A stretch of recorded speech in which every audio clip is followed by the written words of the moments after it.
In the underworld of Chicago, there were men with guns and knives. And then there was a man with a thumb. Not just any thumb, but one so slick with payoffs, so stained with corruption, that he became legend.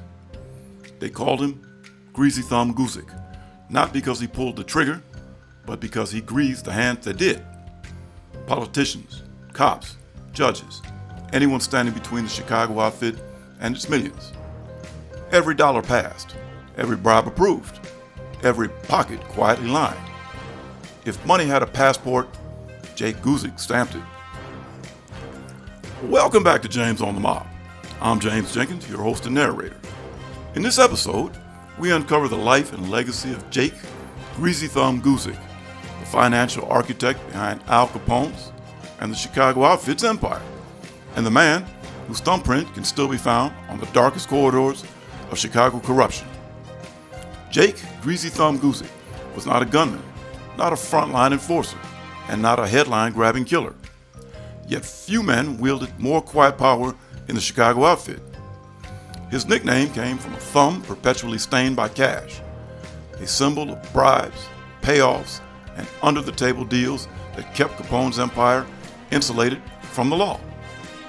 Guzik was the outfit's master money handler, the grease that kept the machinery of corruption running smoothly, ensuring that police looked the other way, judges ruled favorably, and politicians stayed comfortably silent.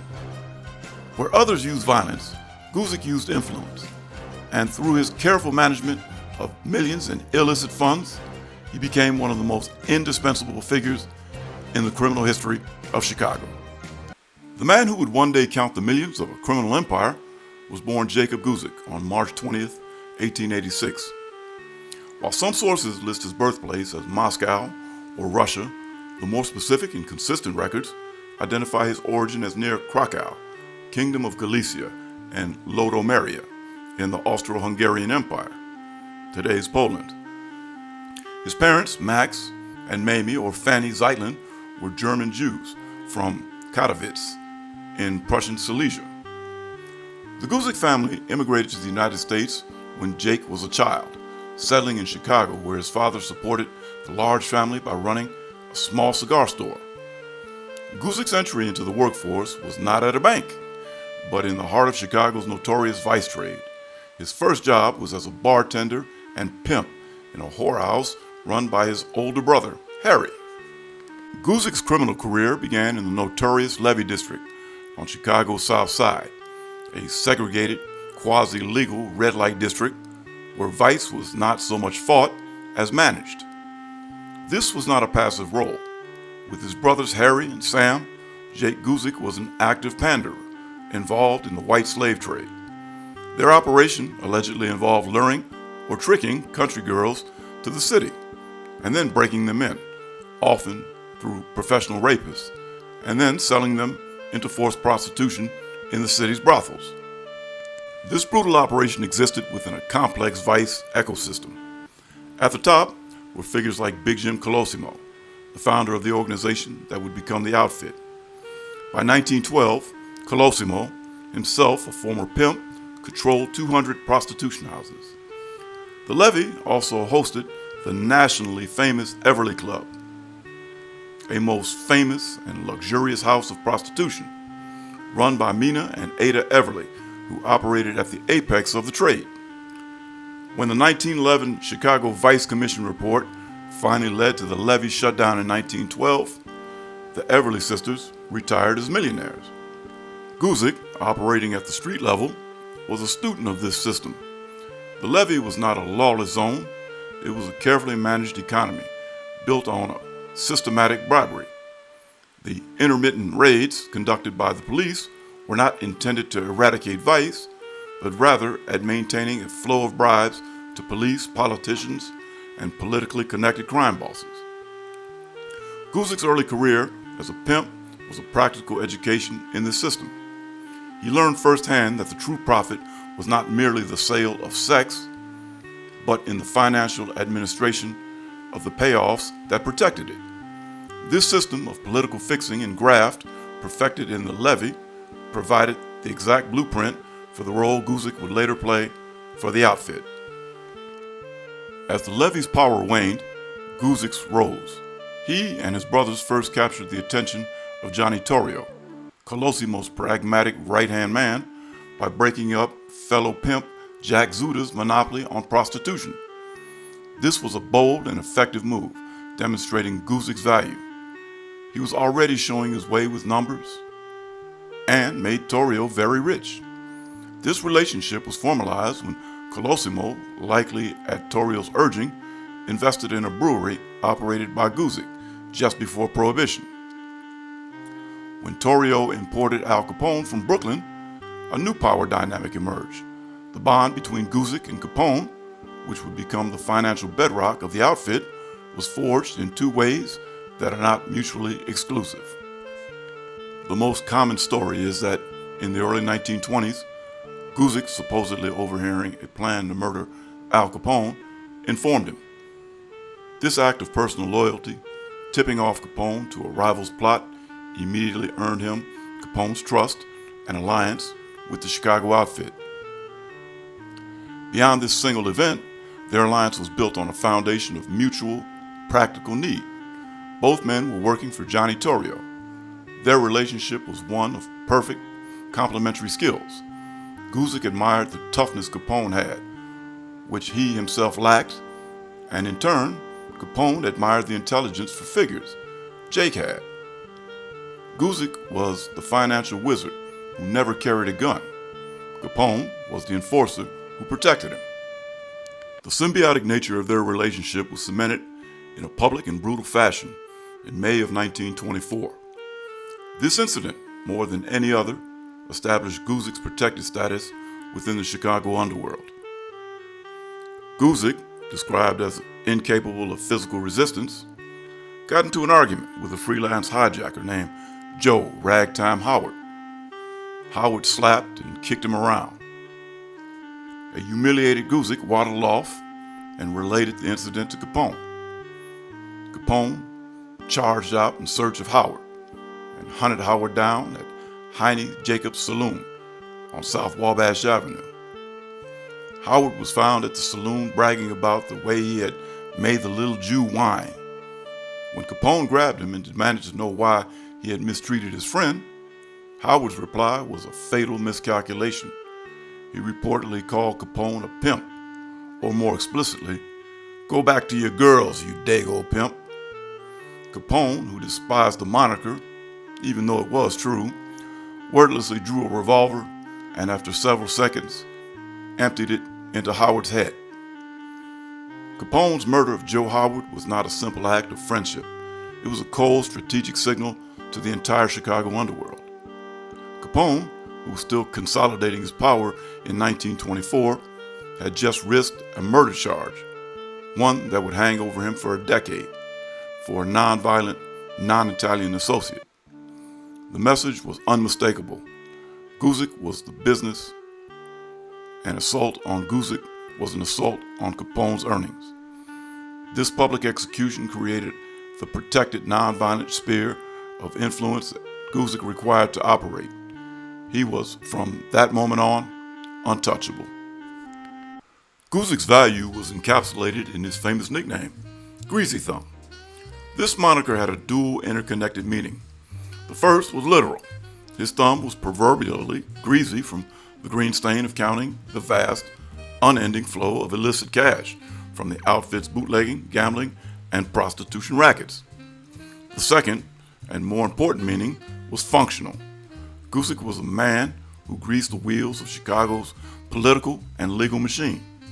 He was the top bagman and accountant, the powerful political fixer who transformed the outfit's raw cash into systemic political insulation.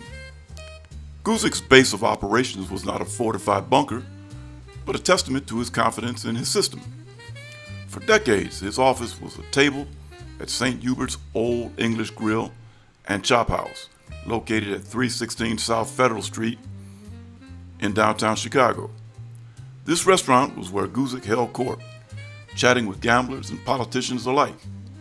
It was here that he received district police captains and sergeants, and bagmen sent over from City Hall who arrived to collect their scheduled payoffs. A federal government's inability to prosecute the outfit for murder or bootlegging led to the strategy of forensic accounting, a direct assault on Guzik's domain. The Supreme Court's ruling in United States v. Sullivan in 1927 established that illegal income was taxable. As treasurer, Guzik was a primary target. In 1930, the intelligence unit of the Internal Revenue Service, the T-Men, focused on discrepancies between Guzik's lavish lifestyle and his reported income. The government established that Guzik had reported only $225,000 of an estimated income of over $1 million. He was indicted and convicted of tax evasion in 1932, receiving a sentence of 5 years in federal prison, of which he served 3. While Capone's conviction in 1931 effectively ended his reign, Guzik's conviction was merely an interruption. His skills were transferable, and unlike Capone's celebrity, his low-profile utility meant the organization waited for him to return. When Al Capone went to Alcatraz, the Chicago outfit faced a crisis of succession. The media anointed Frank the Enforcer Nitti as the new boss, but the reality was a shift toward a board of directors model. The leadership consisted of Nitti as the front boss, Paul the Waiter Rica as the strategic leader, and Tony Accardo, head of enforcement, who would become future boss. Guzik's survival during this purge of Capone loyalists is a testament to his indispensability. Nitti, known for his paranoia and erratic behavior, never let a glove on Guzik. Guzik maintained his role as the head of the administration, a position that existed parallel to the operational leadership. He was the institutional memory of the gang. When Capone was released in 1939, suffering from advanced syphilis and dementia, it was Guzik who managed the public relations of his retirement, telling reporters that his old boss was nutty as a fruitcake, thereby ensuring no rival faction would see Capone as a threat necessitating assassination. During the 1930s and 40s, Guzik worked closely with Willie Baoff, a former pimp and labor racketeer.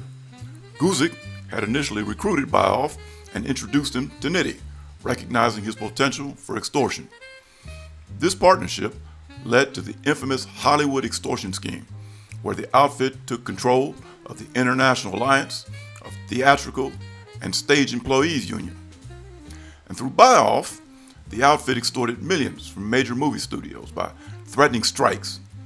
Guzik's role was the financial management of these proceeds, laundering the extortion money back into the outfit's legitimate business fronts.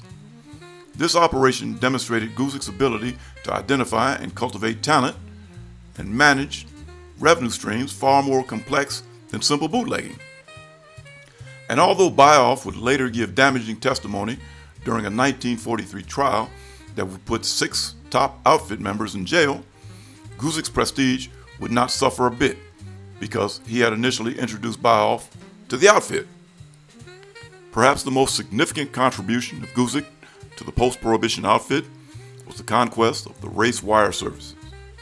As bootlegging revenue dried up with the repeal, gambling became the syndicate's primary engine. The key to illegal bookmaking was the wire, the telegraphic service that provided immediate race results from horse tracks across the country. The monopoly on this service was held by the Continental Press, run by James Reagan. Reagan was a formidable figure who resisted the outfit's attempts to buy him out. Guzik, along with Tony Accardo and Murray the Camel Humphreys, orchestrated a multi-pronged strategy to break Reagan. They established a rival service, the Trans-American Publishing and News Service, in 1945. Guzik and Humphreys used Trans-American to steal Continental's customers, often through intimidation. Bookies were told to switch to Trans-American or face the consequences. This eroded Reagan's client base. When Reagan continued to resist, despite police protection and public affidavits naming his tormentors, he was ambushed. On June 24, 1946, Reagan was shot. He died in August of 1946 after being poisoned by mercury in the hospital, leading to conspiracy theories of a final fix. Following Reagan's death, Transamerican absorbed the Continental Press, giving the outfit absolute control over the flow of racing information nationwide. Guzik was the financial architect of this monopoly, which generated revenues dwarfing those of the Capone era. By the late 1940s, Guzik was an elder statesman of the underworld. He, Accardo, and the Fischetti brothers, Charlie and Rocco, were identified by federal authorities as the ruling hierarchy of Chicago. Guzik's table at St. Hubert's remained the nerve center of the organization's political corruption. The post-war era brought a new threat, the televised congressional inquiry. The Senate Special Committee to investigate crime in interstate commerce, chaired by Senator Estes Kefauver, set its sights on the Chicago outfit. In 1950, Guzik was subpoenaed. He initially evaded service, leading to a warrant for his arrest. He was eventually compelled to appear before the committee in Washington, D.C. on March 22, 1951. The hearing was a media sensation. Guzik, aware of the power of the new medium of television, was deeply self-conscious about his appearance. He famously requested of the camera crews, "Hey, just the hands, like with Frank Costello." This request highlighted his desire to remain a shadow figure, even as he was dragged into the light. On the stand, Guzik put on a show and obstruction. Wearing dark glasses, he refused to answer even the most benign questions, invoking his Fifth Amendment right against self-incrimination repeatedly. When asked his age, he refused to answer. When asked if he was an American citizen, refused to answer. When he asked about his partnership with Tony Accardo, he refused to answer. Crucially, when asked, "Do you know who killed James Reagan?" he replied, "I will have to refuse to answer that on the ground that it might tend to incriminate me." While the committee found him in contempt, Guzik's performance was a victory for the outfit. He revealed nothing. He protected the financial structures he had built, and most importantly, he had protected his partners, Accardo and Rica. The hearings exposed the Greasy Thumb to the public, but they failed to crack him. Despite his silence, the hearings did unearth documentation of the formalized business relationship between the bosses. The committee produced evidence of a partnership return entitled Guzik and Accardo, registered at 7240 South Luella Avenue in Chicago. This document provided the first forensic proof of the joint financial destiny of the outfit's two top men. As Guzik's health declined in the 1950s, he focused on ensuring the continuity of his administrative systems. His primary protege was Gus Alex, a Greek-American associate who had started as Guzik's bodyguard. Guzik groomed Alex in the art of the fix. He taught him how to negotiate with police captains, how to handle the bagmen, and how to maintain the delicate balance of the corruption network. This mentorship was crucial because, like Guzik, Alex was not Italian and thus ineligible for membership in the mafia. Yet, he would go on to become one of the outfit's longest-serving and most powerful leaders, managing the connection guys, or the political fixers, well into the 1980s. Guzik also mentored Felix Milwaukee Phil Aldericio, teaching him the intricacies of delivering payoffs before Aldericio transitioned to a more violent enforcement role. On February 21st, 1956, Jake Guzik died at the age of 69. The official cause was a myocardial infarction. However, the circumstances of his death involved a final act of image management, a posthumous fix orchestrated by his peers. Guzik suffered his fatal heart attack while dining at a restaurant. Sources differ on the exact location, with some citing his office at St. Hubert's Old English Grill and others suggesting the Black Hawk Restaurant or the Blue Danube. Regardless of the specific venue, the mob brass, led by Murray Humphreys, decided that it would be bad for business for their chief political fixer to be found dead in a gangster hangout or public restaurant known for hosting judges and politicians. It would invite scandal and expose the establishment's clientele. Consequently, Humphreys had Guzik's body surreptitiously removed from the restaurant and transported to a private apartment on the south side that Guzik rented under the alias Jack Arnold. His wife, Rose, was then instructed to tell the authorities and the doctor that he had died in bed at the apartment. The ruse was successful in shielding the restaurant and its patrons from immediate scrutiny. Guzik's funeral was a testament to his unique standing. It was an Orthodox Jewish service held at a local synagogue, yet it was attended by the entire hierarchy of the Italian-American syndicate. It was noted by observers that more Italians were in attendance at the synagogue than ever before in its history. Rabbi Noah Ganze of the Chicago Circle Synagogue eulogized him, illustrating the compartmentalization Guzik had achieved between his criminal persona and his community standing. This cross-ethnic homage underscored his status not as an outsider, but as the indispensable other who made the machine function. So goes the story of Jake Guzik. Guzik's contribution to the Chicago outfit was the transformation of crime into a sustainable business model. While Capone provided the violence that seized the territory, Guzik built the infrastructure that held it together. He created a system of payroll corruption that integrated the police and judiciary into the syndicate's profit-sharing model, making them stakeholders in the outfit's survival. His genius lay in his non-threatening persona. Because he never carried a gun and was ethnically barred from the throne, he was never a rival to the bosses. He was the goose that laid the golden eggs, the neutral arbiter of finance who could be trusted by Torrio, Capone, Nitti, and Ricardo alike. In the violent volatility of Chicago's underworld, Jake Guzik was the one constant variable, the greasy thumb that kept the machine running for 40 years. And in the comments below, let me know your thoughts on Jake Greasy Thumb Guzik, or who you'd like to see me cover next. I'm James Jenkins. If you've enjoyed this episode on The Greasy Thumb, then hit that other thumb, the like one. Subscribe to the channel and share, and look out for another episode of James on the Mob. And remember, life is short, so enjoy the company of family and friends this coming Thanksgiving holiday. Say is.